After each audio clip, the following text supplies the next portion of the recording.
In the mid-90s, Nintendo, riding high off the success of the Game Boy and Super Nintendo, decided to do something totally different. Not just a new console, not just new graphics, but a leap into 3D, into virtual reality. The result? A red and black machine unlike anything anyone had ever seen. It dazzled with ambition, baffled with design, and disappeared almost overnight. Before Oculus, before the metaverse, Nintendo tried to take us there. This is the story of the Virtual Boy. It came from the third dimension, with its own brain, its own voice, its own legs. There's only one problem. It needs your eyes. Virtual Boy. See it now in 3D. The story begins not in Nintendo's headquarters, but in Waltham, Massachusetts, where Alan Becker founded reflection technology in 1986. He wasn't impressed with how bad laptop screens looked, so he set out to build something better. His idea? Use a single vertical line of red LEDs, just one dimension, and have those lights reflect off a tiny, vibrating mirror. The mirror would sweep the LED light across your vision, fast enough to trick your brain into seeing a full 2D image. Becker called it the Scanned Linear Array, or SLA, and by 1988, he and his team had turned it into a real product called the Private Eye, a headset that made it feel like you were looking at a 12-inch screen hovering in front of you. The reason it used red LEDs? Simple practicality. At the time, red LEDs were cheap, reliable, and easy to source, mostly because the laser printer industry was using them in bulk. Blue LEDs, the kind needed for full-color displays, didn't hit the market until years later, way too late for what Becker was building. By the early 90s, everyone was talking about virtual reality. Even NASA had its own VR lab. Hoping to ride the wave, Reflection Technology built a prototype using two of their private eye displays mounted inside a welder's mask. It even had head tracking hooked up to a portable PC running a first-person tank game. It was a scrappy but working VR demo, and they started shopping it around. They pitched it to Hasbro, Mattel, even Sega, hoping to get it into arcades or toys. While Sega expressed concerns about potential motion sickness, Nintendo showed genuine enthusiasm when the technology reached Gunpei Yokoi in 1991. Yokoi, who had joined Nintendo in 1965 as a newly graduated electronics engineer, had already established himself as the architect behind the Game & Watch handheld series and the phenomenally successful Game Boy. His design philosophy, which he termed lateral thinking with withered technology, emphasized finding novel applications for existing inexpensive technology rather than pursuing cutting-edge but costly innovations. The Private Eye's red LED display perfectly aligned with this approach, offering mature, power-efficient technology that could be manufactured affordably. What particularly captivated Yokoi was the display's ability to produce absolute blackness in non-illuminated areas, unlike LCD screens with their constant backlighting. This complete blackness promised to create what Yokoi envisioned as a limitless space where games could truly jump outside of the screen.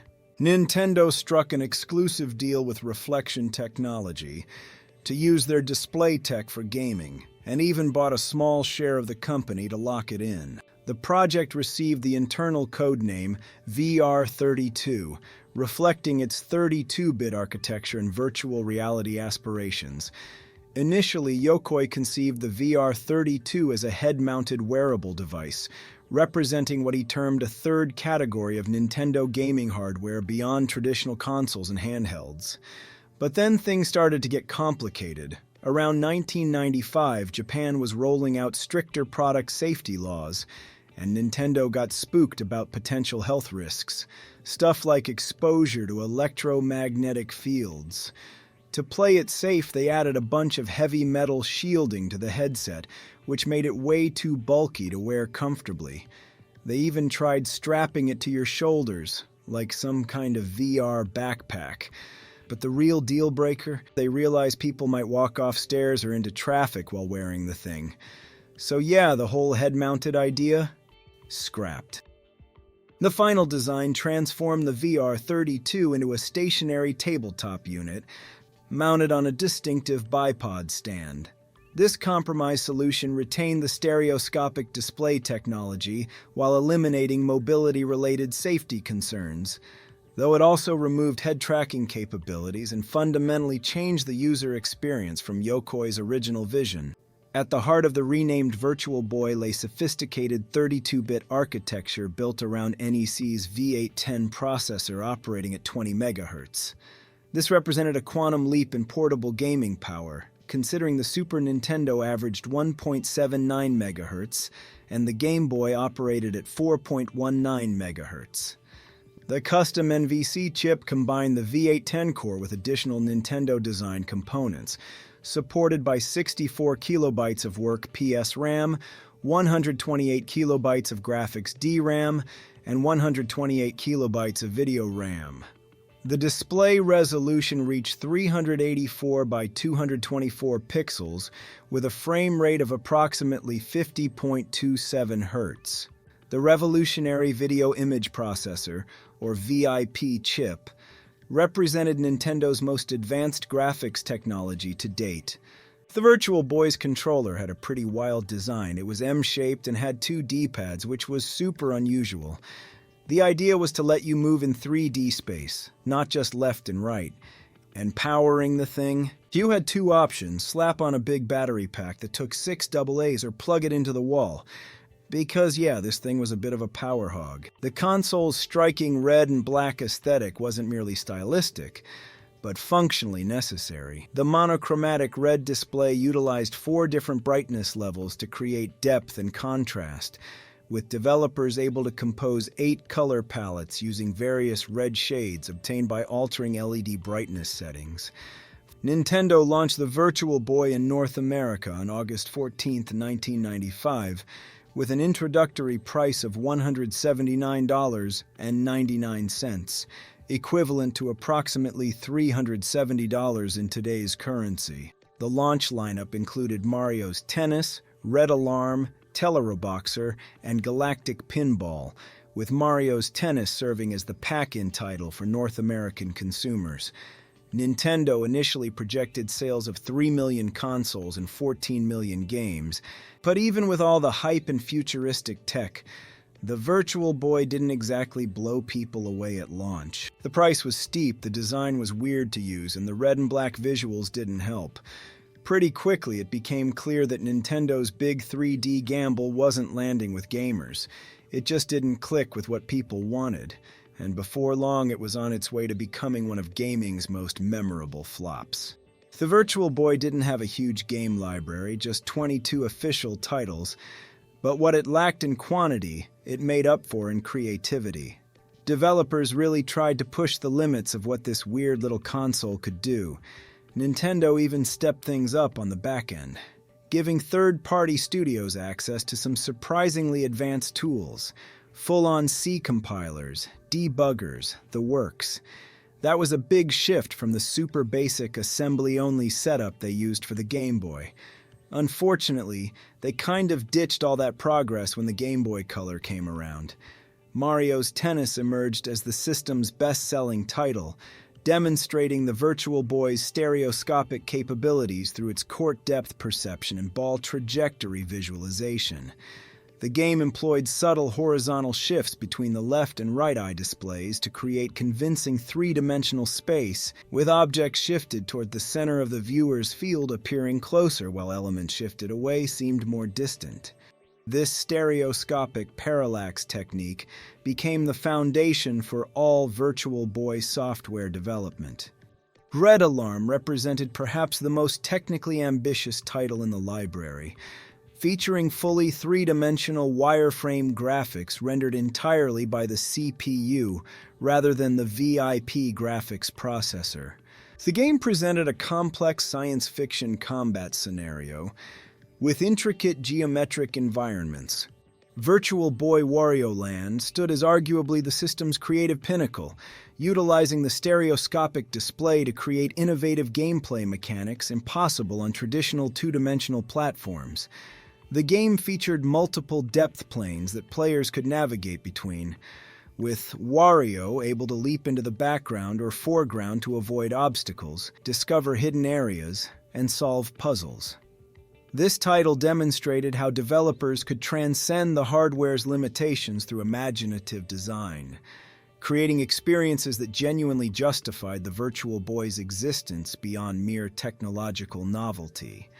The development of 3D Tetris showcased the console's ability to transform familiar concepts into genuinely new experiences.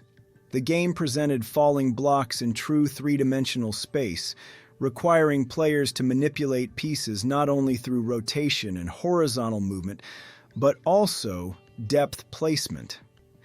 Teleroboxer emerged as one of the most physically engaging titles, utilizing both D-pads to control separate boxing gloves, while the stereoscopic display provided crucial depth perception for dodging incoming attacks and judging striking distances.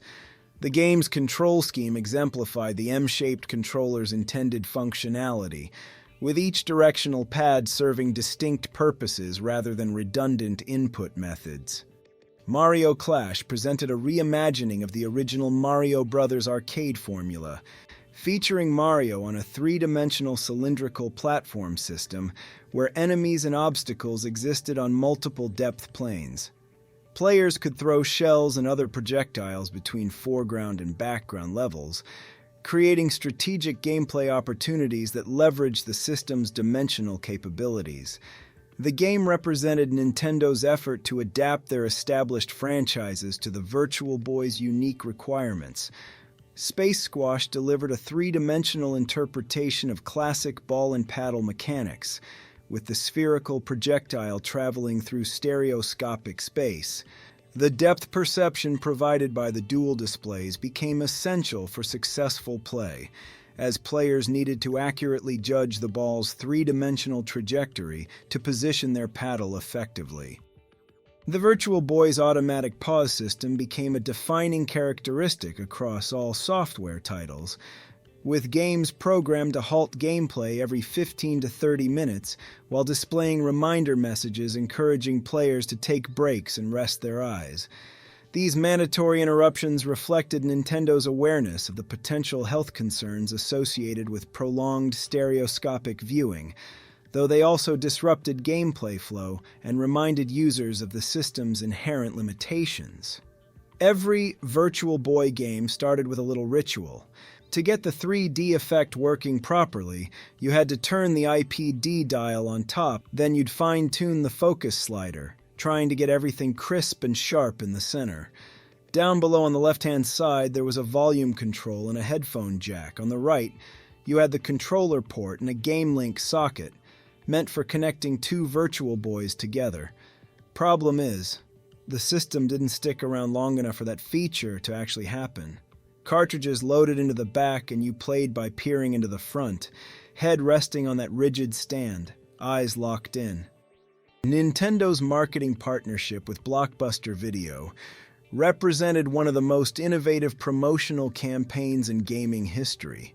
The $5 million initiative provided 750,000 Virtual Boy units across 3,000 Blockbuster locations for $10 rental periods, allowing potential customers to experience the technology without the full purchase commitment. Renters received $10 discount coupons applicable toward Virtual Boy purchases at any retailer. However, this rental program inadvertently damaged the Virtual Boy's long-term prospects by exposing the system's fundamental usability problems to a broad audience. Many renters discovered the discomfort, visual strain, and limited software selection firsthand, leading to negative word of mouth that undermined subsequent sales efforts. By mid-1996, Blockbuster locations were liquidating their Virtual Boy inventory for $50 per unit, signaling the program's failure to generate sustained consumer interest. The Japanese market launch revealed interesting regional preferences, with rhythm and puzzle games performing better than action titles. V-Tetris, exclusively released in Japan through Locomotive Corporation, demonstrated continued third-party support despite declining sales figures. The Japanese lineup included several unique titles never localized for Western markets, including Innsmouthmo no Yakata, a horror-themed adventure game that pushed the boundaries of appropriate Virtual Boy content. Sales data from Nintendo's 1996 Famitsu report indicated 140,000 units sold in Japan compared to 630,000 in North America, suggesting American consumers showed greater initial enthusiasm for the virtual reality concept. However, even these relatively stronger North American figures fell dramatically short of Nintendo's projected 3 million console sales and 14 million software units. The final officially released title, 3D Tetris, arrived on March 22, 1996, marking the end of new software development just 8 months after the system's Japanese debut. Several additional games, announced at the May 1996 Electronic Entertainment Expo, never materialized, as third-party developers abandoned the platform due to poor sales performance and limited installed base. The Virtual Boy's commercial demise arrived with shocking swiftness, as Nintendo pulled the plug on Japanese sales on December 22, 1995, merely 5 months after launch. This unprecedented move marked the first time Nintendo had introduced and discontinued a non-special edition console within the same calendar year. North American sales continued into August 1996, but even significant price reductions to $99 in May 1996 failed to stimulate consumer interest. By late 1996 and early 1997, clearance shelves across America featured Virtual Boy units, selling for as little as $30, representing one of the steepest value collapses in gaming history.